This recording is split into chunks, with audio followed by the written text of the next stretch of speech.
Hi everyone. My wife is cheating on me. I'm just here to vent my frustrations and scream into the void about my current situation. I can't talk to anyone in my personal life about this. My wife is cheating on me. My wife is cheating, and she has been for the past 2 months. I just don't understand. I don't even know where to start to begin to understand. We have a beautiful home, stable careers. We're not financially struggling, no drug or alcohol abuse. We attend therapy together. Our daughter is healthy, perfect. Our 6-year wedding anniversary is 3 months from tomorrow. We've been together 11 years. I have spent the last 2 days examining everything about us under a microscope, trying to find a crack where I went wrong. When did she become unhappy? When did this life, our life, become unsatisfactory for her? For her to step outside of our marriage with some random guy she met on Facebook? For her to throw away our family? I just don't understand. I found out on Monday, completely by chance. My daughter's tablet was dead. I grabbed my wife's iPad so she could watch her nighttime videos and go to sleep. Wife isn't home right now. She's on a trip and won't be back for another 4 days. I keep hearing message notifications dinging on her iPad while my daughter has it. So I took it to turn it on silent, only to see a man's name I didn't recognize with a little winky face next to it. I went through everything. They've done it all. Met up, spent the night together, went on dates. They even have a romantic cruise planned for next month. The same cruise she told me was a bachelorette trip with one of her friends. All these outings that I encouraged. She told me they were with friends. I encouraged her. I was so proud she was getting out there and becoming more social. Since she expressed motherhood made her feel like a recluse. And after digging a little deeper, all these new friends she's been out with don't even exist. All lies. They are characters she's created to continue her relationship with this man. I feel like a complete and total idiot. I never second-guessed a lie she fed me. I gave her my 100% trust.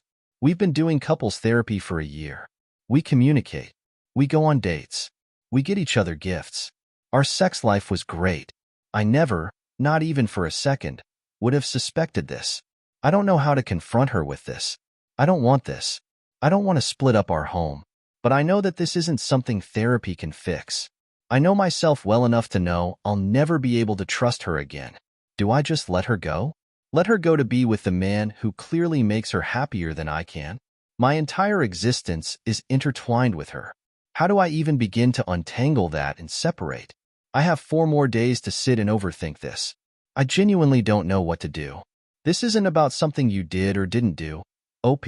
This is about her making the decision to step outside of the marriage and build an elaborate web of lies to cover it up. It's not something you could have predicted or prevented. You've been a good partner, and you've given her every opportunity to communicate if something wasn't working for her. She chose to see it instead, and that's on her. Update. I posted here almost a month ago venting my frustrations about discovering my wife's affair, and I received a magnitude of comments and messages filled with advice and kind words. For that, I thank everyone who took the time to comment or write me, and I'm sorry for anyone who related to my situation. I'm here with somewhat of an update, but mostly more venting. My life is upside down, and it feels good to get it all out somewhere. Sorry if all of this is rambling, and sorry for the laugh.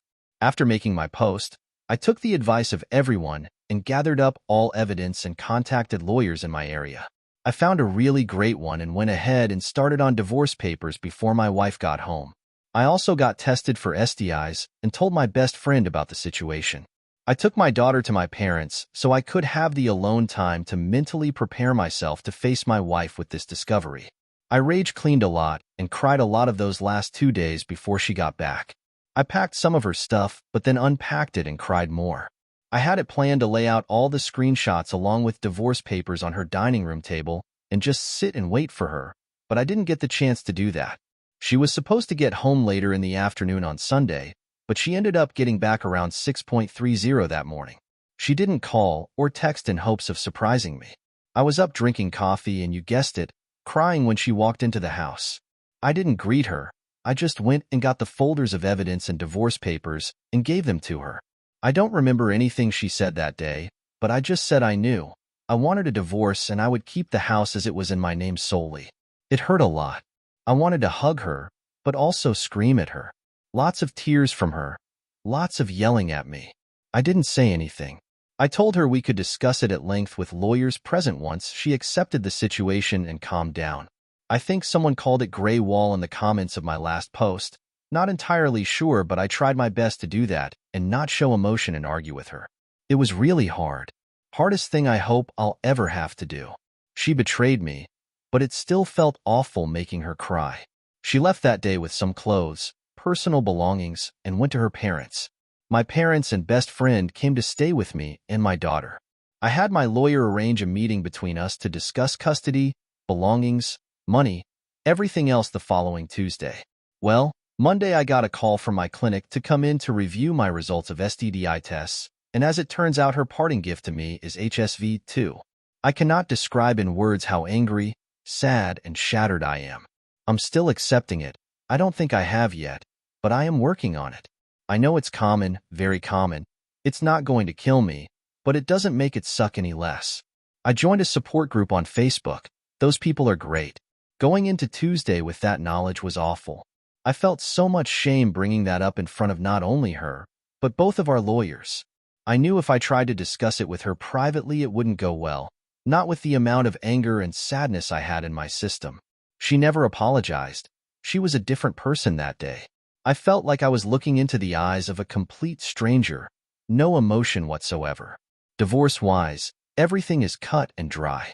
We separated finances. The house is mine. We were just waiting the 90 days for it to finalize. There were no objections on her end but one.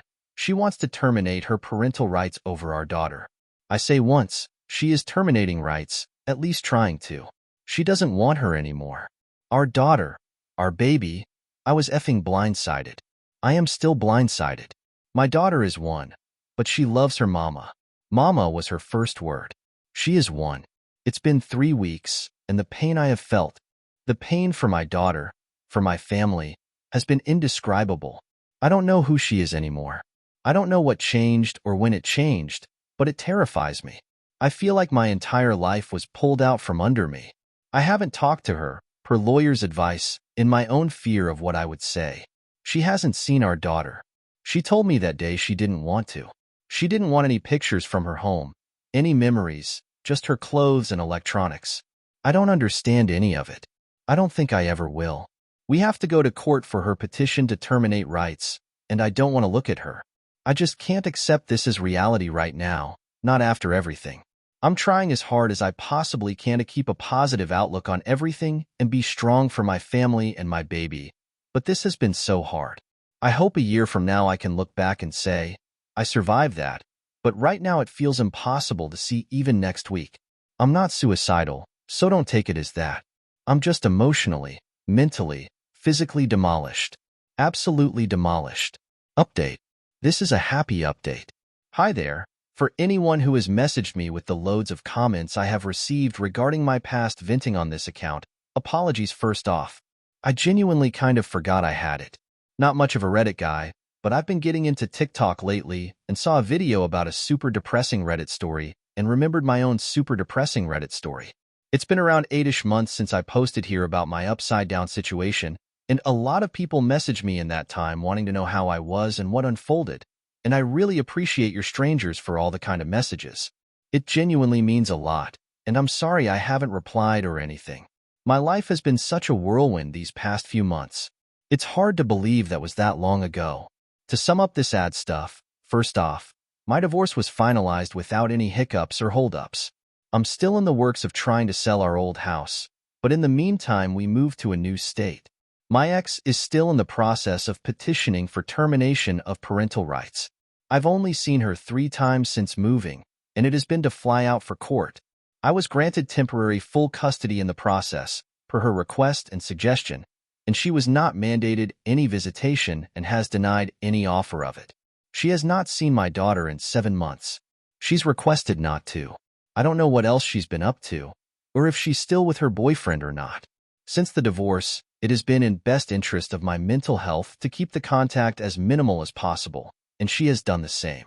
I have offered many chances for her to visit with my daughter, whether it be video call or flying out, and before we moved I asked weekly, but it was always a no. Her parents still video call with my daughter, and we're hoping they can fly out over the summer and spend some time with her. They've been cut off by my ex as well. I'm not sure what changed, but I can't change it back, and I am accepting it mostly. I wish her well in all future endeavors. Now for the happy stuff that has happened. Firstly, I'm a proud Arizonan now. Never saw myself moving here, but we have loved it so far. My parents packed up and came with us, and I don't think I've ever seen them so happy. My daughter is doing amazing. She will be 2 years old in July, and she is the smartest, funniest toddler I've ever met. She knows her ABCs, can count to 20 without help, loves animals and bugs especially. She thinks farts and a cow mooing are the definition of comedy, and she doesn't know, but she has been my biggest motivator to heal from this whole ordeal and be my best self. I genuinely don't know how I helped make such an awesome kid. The more her personality grows, the more in awe I am of just how cool she is. I could talk for days about her, so I'll cap it here before this ends up being a Harry Potter-length post. As for myself, I'm in therapy and have been throughout these 8 months, and I'm in a much better headspace. I'm working on getting back on top of my health as I did put on about 30 stress pounds. I'll get there eventually, but I'm not sweating it too much. I have not dated or tried to. I don't think I will anytime soon. I've adjusted to being a single parent pretty okay for the most part. I credit that to my friends and family more than anything because they've been a huge support system throughout this. There are still really hard moments that have happened, and I know there are more to come, but I will roll with it just as I have this and hope to come out on top. This is not the end of the world for me, even if it feels or felt like it in the moment. The sun will rise tomorrow, birds will chirp, and all will be well. Thanks to my therapist for that. Those 2 sentences have helped me immensely. Sorry this ended up being so long. I should really pick up journaling, maybe a blog or something. But thank you again to everyone who took the time to give me advice in the hardest time of my life, and thanks again if you read this. I genuinely appreciate it. I'm sorry to hear about your ex's decision to distance herself from your daughter. It'll be her loss in the end. Your daughter is lucky to have you, and it's clear that you're doing everything you can to give her a life filled with love and stability. The relationship she has with you, and even with her grandparents, will make all the difference for her as she grows. Not only that, but you've been through so much, and prioritizing your health and your child is more than enough right now. You've got this, OP. One day at a time. What do you make of this? Let us know below. And thank you for joining us today on our Lost Love Mystery. Be sure to like and subscribe, and hit that notification bell so you don't miss out on our next video. Until next time.